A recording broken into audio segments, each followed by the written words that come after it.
Hello दोस्तों, welcome back to my channel. So I hope आप लोग ठीक होंगे। आज मैं पढ़ाने जा रही हूँ आपको Indian economy on the e-way of independence की इंडिया की इकोनॉमी कैसी थी इंडिपेंडेंस के टाइम और उससे पहले। उसके बाद की चर्चा हम अगले चैप्टर में करेंगे। तो सबसे पहले आपको जानने के लिए ज़रूरी है कॉलोनियल रूल। कॉलोनियल रूल क्या होता है जी? दो कंट्री होती हैं तो एक कंट्री क्या करती है, आपको मैं इमेजरी से समझाती हूँ। देखिए, दो कंट्री होती हैं, एक एंड ये है दूसरी। तो अब इसने क्या किया, इसके यहाँ पे जाके कब्जा कर लिया। ये जो होगी वो होगी कॉलोनी एंड ये होगी रूलिंग। ये इस पे रूल कर रही है और ये इसकी सारी वो पॉलिसी वगैरह इस पे थोपेगी और इसको माननी पड़ेगी। तो उसको बोलते हैं कॉलोनी रूल। जो इस कंट्री ने इस पे लगाया हो, कब्जा किया हो और इस पे लगाया हो, तो ये सारे इस पे फॉर्म करेगी। इतना चीज समझ में आया? अब आगे बढ़ते हैं। यही लिखा हुआ है, आप देखिए, पढ़ लीजिए। नोट्स आपको सारे प्रोवाइड हो जाएंगे। Two countries under win which one country is colony. एक कंट्री कॉलोनी है जो कि मैंने बताया जिस पे राज कर रहा होगा, और दूसरी कंट्री रूलिंग होगी जो राज कर रही होगी, कर रहा होगा, कर रही में अंडर है कि एक जो राज कर रही होगी, जिसने किया होगा वो रूलिंग कंट्री होगी और जिस पे हो रहा होगा वो कॉलोनी होगी। इतना आपको पता ही होगा 11th क्लास के।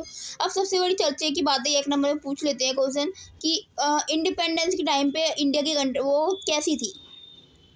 तो इंडिया की इकोनॉमी बहुत ही रुकी हुई थी और बिल्कुल लो लेवल, ना समान डेवलपमेंट था, कि मतलब चल ही नहीं रही थी, बिल्कुल डेवलपमेंट हो ही नहीं रहा था। अगर हो रहा था तो बिल्कुल ना के समान, जो हमारा जीडीपी बिल्कुल बढ़ ही नहीं रहा था। बढ़ रहा था तो बिल्कुल 0.1 या 2 के उससे बढ़ रहा था। अब फीचर्स क्या होते हैं? फीचर क्या आते हैं हमारी इंडियन इकोनॉमी के? कब?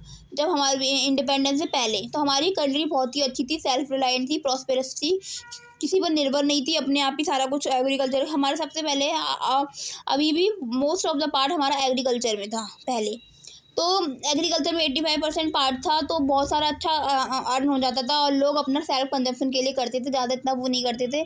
तो एग्रीकल्चर में 85% जनसंख्या वहीं रहती थी और जीडीपी में भी 85% था।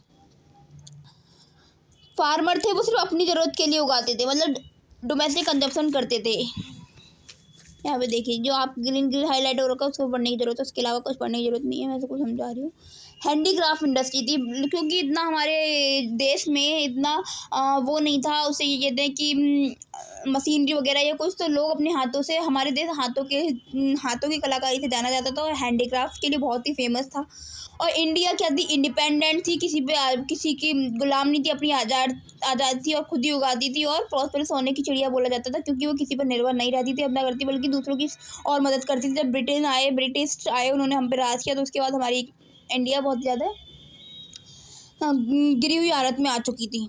फिर उसके बाद एग्रीकल्चर सेक्टर, जब इंडिपेंडेंस की जाए, मतलब इंडिपेंडेंस से होने से पहले कितना जब राज किया लोगों ने, तब कैसी थी? जमींदारी हिस्सा, जो ऑनरशिप थी वो छोटे छोटे फार्मर से लेके जमींदार को दे दिया था। जमींदार से बोला था कि तुम मुझे फीस दे देना, एक नॉमिनल चार्ज कर दिया था कि तुम इतने देना, और बाकी इससे क्या हुआ, उन्होंने एक फीस साथ कर दी। फिर वो फार्मर से मन चाहा पैसा कमाते थे। कभी समझो उसे कहते हैं आपको एक फार्म, मतलब यहाँ पे क्या हुआ, ये फार्म का एरिया है, सॉरी पेन चल नहीं रही है। समझो यहाँ पे ये एरिया है, ठीक है, फार्म का। फार्मर यहाँ भी खेती कर रहे हैं। अब क्या हुआ, एक जमींदार बना दिया उसका कि तुम मुझे, और यहाँ पे थी गवर्नमेंट, जो ब्रिटिश गवर्नमेंट, इन्होंने बोला कि तुम मुझे एक नॉमिनल चांस दो, समझो 10 रुपये, ये आपको देने हैं और आप इनसे कलेक्ट करके मुझे दोगे, जिससे कि सरकार को इसमें बीच में आना नहीं पड़ता था, घिच नहीं करनी जरूरत पड़ती थी, उसकी सरदर्दी कम हो गई थी। उसको पता था ये मुझे दे देगा, बात खत्म हुई। अब ये क्या करता था, ये इनको तो 10 रुपये दे रहा है, पर इनसे कितने रुपए ले लेता था? 20 रुपये। तो इसका 10 रुपये का फायदा हो जाता था। तो ये इसमें फार्मर पिसते थे ना, गवर्नमेंट को भी कोई फायदा नहीं होता। फायदा किसको हो रहा था? ये जमींदार को हो रहा था, और ये फार्मर पिस जाते थे।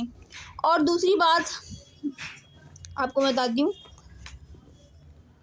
इसमें यही लिखे हुए है, देखो, नॉमिनल हेड पे वो कर देते थे, 1 रुपया छोटा अमाउंट दे देते थे और बाकी सरकार उनसे ले लेते।